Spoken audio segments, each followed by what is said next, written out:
inicialmente ainda falando sobre o senador constituinte, né, foi um dos mais importantes. Aliás, ele era uma voz isolada no Senado na defesa do liberalismo, infelizmente, naquele período em que se dizer liberal era praticamente um crime, né? O Hélio Beltrão se lembra, né? A gente não precisa nem voltar para 1988, se a gente voltar para 2013, ainda naquela época se dizer liberal era uma coisa absurda, é porque você odeia os mais pobres, é porque você tem uma pauta, eu acho até engraçado uma expressão muitas vezes utilizada nesse plenário, né? Tem uma pauta antipovo, né? Como se os liberais acordassem de manhã, como se fossem vilões em quadrinhos e pensassem como nós vamos prejudicar o povo mais pobre, uma coisa assim, uma visão infantilesca do liberalismo que sempre foi muito combatida pelo Roberto Campos, né? Ele aprovou, como o próprio Roberto Campos Neto colocou aqui, mais de 50 propostas, integral ou parcialmente, que contribuíram para que a nossa Constituição tivesse o princípio da livre iniciativa lá presente, salvo engano, acho que no artigo 170 da Constituição Federal,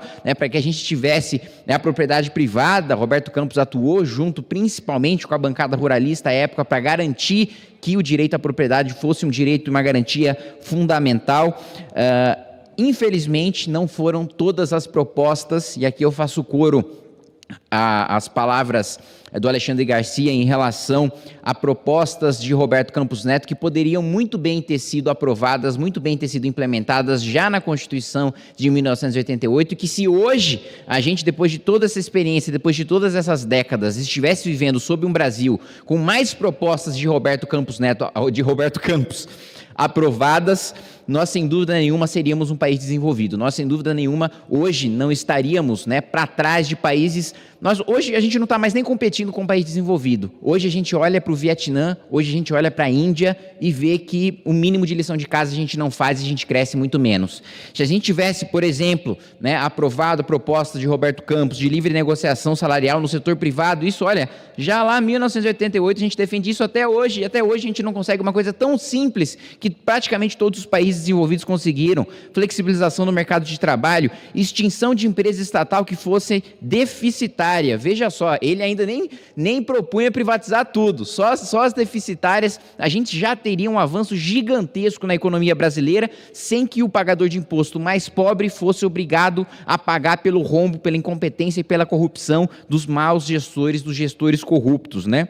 Criação de contrato de trabalho simplificado, né? Roberto Campos, já em 88, via o cenário que a gente vê hoje. A CLT é tão onerosa para o trabalhador e para o empregador que a maior parte dos nossos trabalhadores são informais. A maior parte dos nossos trabalhadores não possui absolutamente nenhum direito, porque tudo aquilo que está previsto como legislação trabalhista faz com que o empresário pague muito e que o funcionário receba pouco. E o Roberto Campos, já em 1988, já na nossa Constituinte, queria que nós tivéssemos um modelo de trabalho simplificado, coisa que a gente só foi começar a fazer 10% disso na reforma trabalhista.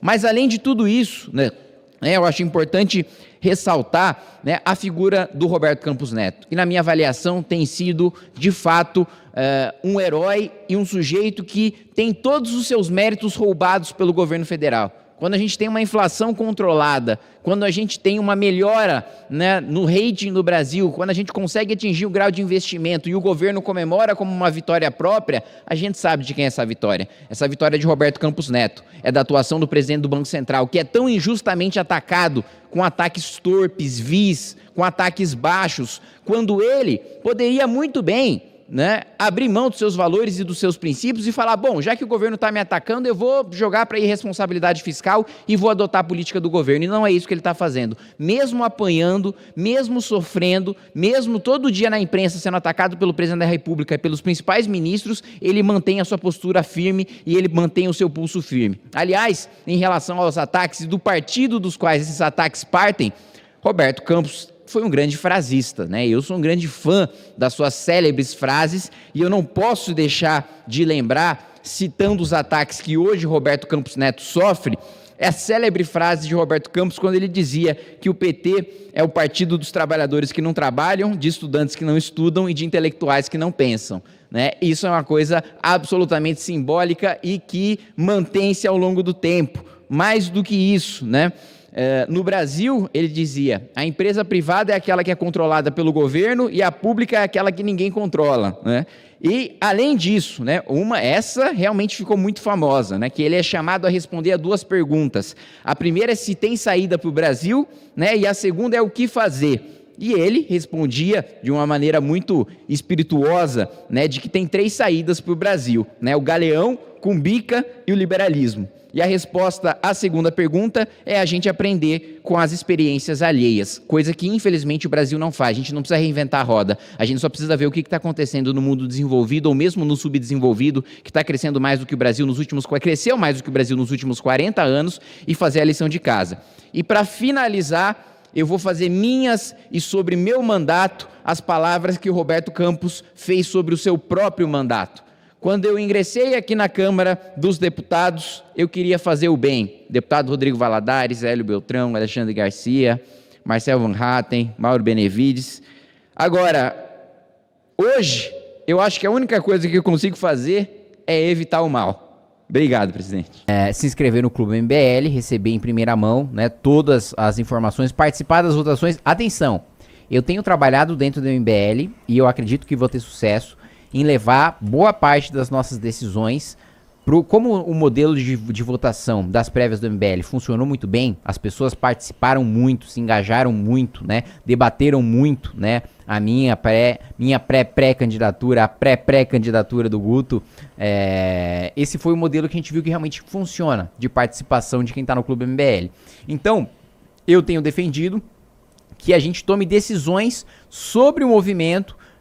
Vamos fazer tal coisa, não vamos fazer tal coisa, vamos seguir tal caminho, não vamos seguir tal caminho, pelas votações, né, desse mesmo modelo de votação, que é quem está na Academia MBL, quem é um aluno, tal, quem é um coordenador em formação do Movimento Brasil Livre, e quem é um cara que está no clube. Então, é importante você também que quer fazer parte ativa e tomar as decisões, né, do grupo no futuro muito próximo, né, nesse período muito importante que a gente vai vivenciar, que são os próximos anos, o Movimento Brasil Livre vão ser cruciais. Entra aí no Clube MBL, né? Além de você ter acesso a bons documentários, a bons mini documentários, você tem acesso a bastidores de Brasília, que você pode comparar a preço de quem faz esse serviço. Por exemplo, o Estadão tem o Broadcast, né? O Jota tem um serviço desse também, o Jota não o Jota do MBL, o Jota Portal Jurídico. Todos os serviços, veículos de imprensa têm, né, um serviço premium, né, que é aquele que você recebe a informação antes. Pode comparar, você que assina algum desses serviços, muitas vezes você que trabalha no mercado financeiro costuma assinar todos eles. Compara, quando a informação chega antes, é no Clube MBL ou é nos concorrentes? E o preço, o que está melhor, no MBL ou nos concorrentes, pelo aquilo que é oferecido? É fazer uma análise objetiva, né? Se você é de fato um homo economicus, você vai tomar a medida mais eficiente para si mesmo, sem falar, claro, na belíssima revista Valete, que aí, evidentemente, tratando aí do mês de junho, né, dos 10 anos das jornadas de junho e do papel e da semente que foi plantada ali para depois para a criação do Movimento Brasil Livre. Mas muito bem, eu me